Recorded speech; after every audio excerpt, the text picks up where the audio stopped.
terms of his explosiveness, his durability, his ability to do a lot of different things for you, that part has not surprised us. I think we certainly had hopes that that's what he would be for us when we took him.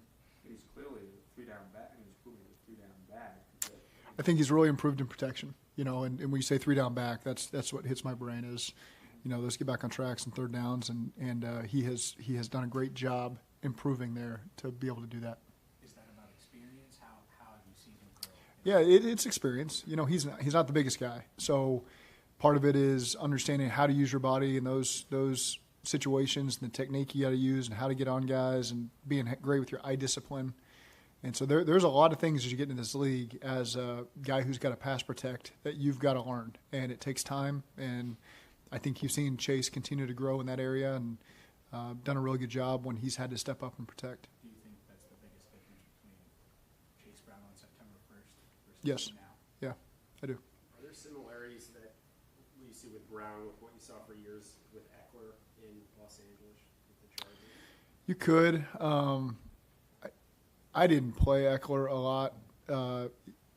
I think appearances wise, they look similar, so that's a good comparison. And I'd be hesitant just because I didn't cross paths with him as much as maybe some other players in the league.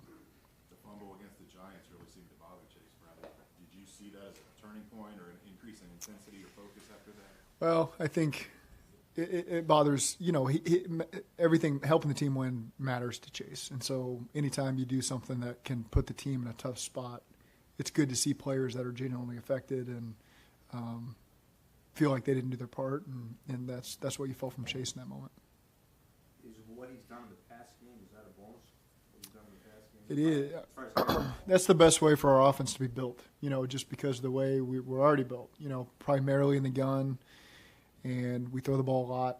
We drop back a lot. And, even on our play actions, oftentimes I'm calling a play action assuming that there's a really good chance the ball's going to get checked down.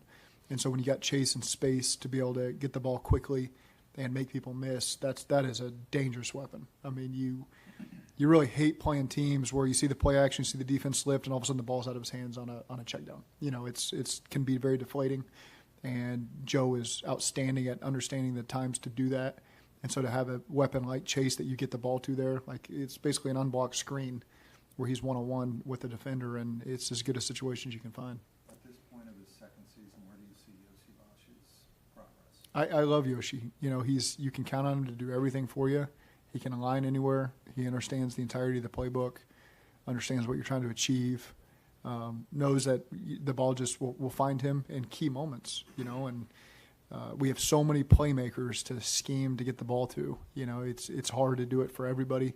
And so Yoshi is a guy right now, at this point in his career where it's just sometimes the ball progresses to him and he's got to be ready, and he does a great job on the scramble drills. And, a lot of his touchdowns have been getting in phase with Joe late in the down. And so just a very trustworthy player that, when the ball comes to him, he's going to help us the right way. And so proud of the way that he just stays engaged and stays focused and does all the little things that don't get a lot of credit.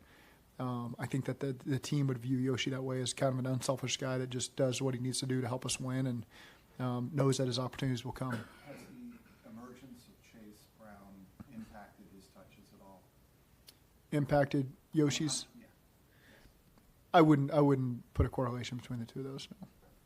When you're evaluating offensive linemen, especially guys that you're getting mid-season, like both Andrews, Coker, and Stuber, given that you guys are drop back passing, and they might not have been in those kind of systems, how do you evaluate them and move them along so they're ready? They're going full speed against our D-line. So you watch tackles, they're going against, if you're on the left side, you're going against Trey, full speed. Joseph's going full speed.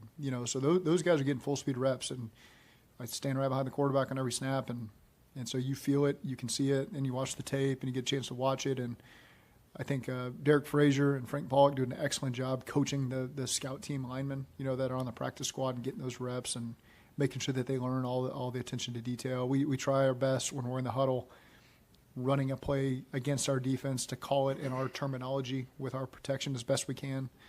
So those guys are hearing that stuff and trying to make progress that way. There's been a lot of time this year spent discussing Joe Burrow's demeanor on the sideline during games, being caught on broadcast, things like that. How much do you care about that stuff with him being the quarterback and team, or do you view it all as competitive nature of the game? Things He's got an edge to him that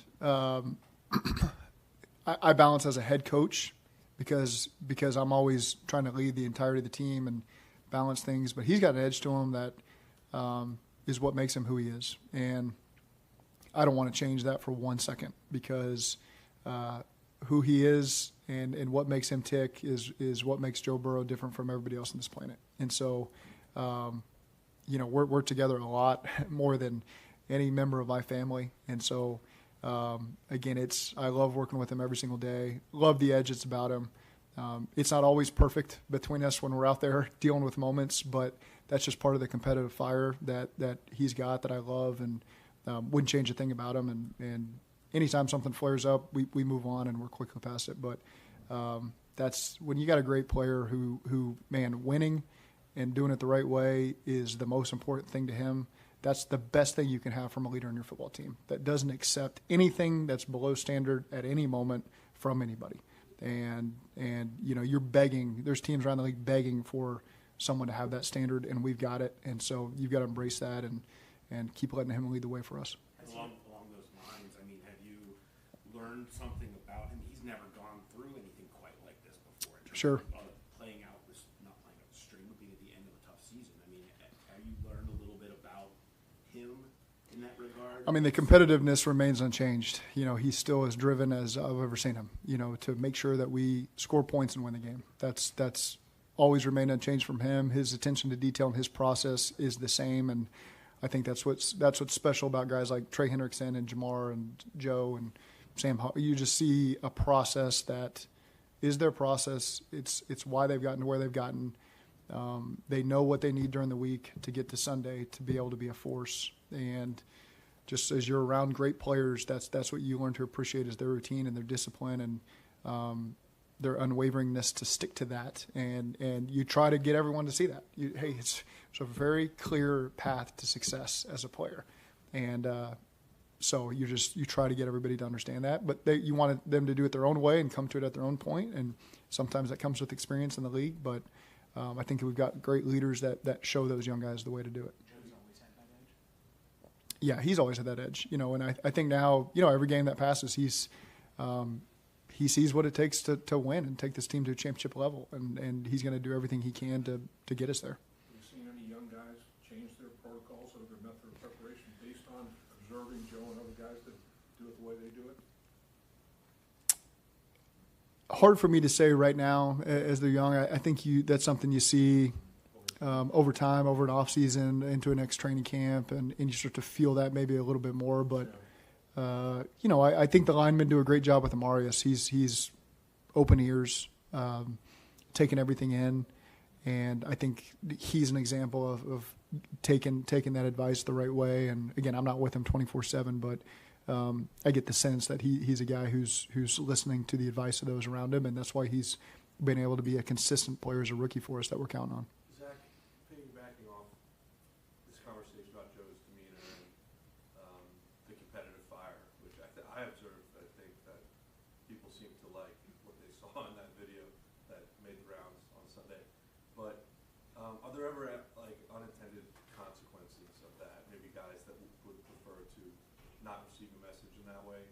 Do you ever observe that competitive edge has unintended consequences? No, I think that's when you're on a football team with a lot of people, a lot of players and coaches, you're going to have moments like that where the competitiveness takes over. And I'm sure people see videos and they read into it however they want to read into it. That's part of our daily life in a lot of different ways. And some of it gets on tape, some of it doesn't. But I think the great thing about us is we're always able to work through as a team anything that ever pops up, and leaders take over, coaches take over, and that's why we're able to keep this season on track right now, 2-game winning streak with a lot left to play for.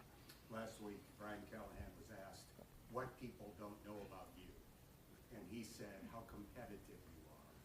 Do you think your attempt to project calm on the sideline obscures maybe how competitive you are?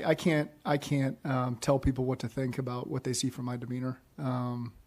I know why I act the way I act. It's the only way I know how to be.